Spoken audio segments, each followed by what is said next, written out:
మీరు ఒకవేళ ఒక కప్పని వేడి నీటిలో వేశారనుకోండి, వెంటనే జంప్ చేసుకొని బయటికి వెళ్ళిపోతుంది. కానీ అదే కప్పని చల్లనీటిలో వేసి ఒక గిన్నెలో పెట్టి అలా ఉంచండి, అందులోనే ఉంటుంది.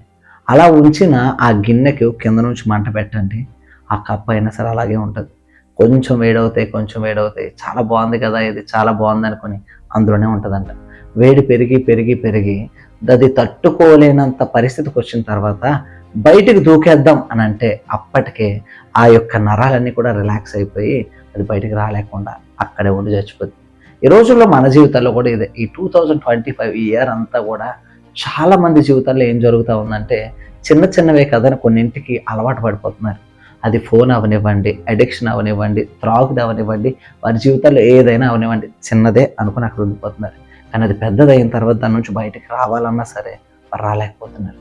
ఈరోజు నీకు చెప్తున్నాను, ఒకవేళ ఏదైనా చిన్నదే అనుకొని కంఫర్ట్ జోన్లో ఉండిపోతున్నావేమో, ఈ రోజు దాని నుంచి బయటకు వచ్చి 2026లో నువ్వు మంచిగా స్టార్ట్ చేయి. నీ లైఫ్ సక్సెస్ఫుల్గా హ్యాపీగా ఉంటుంది.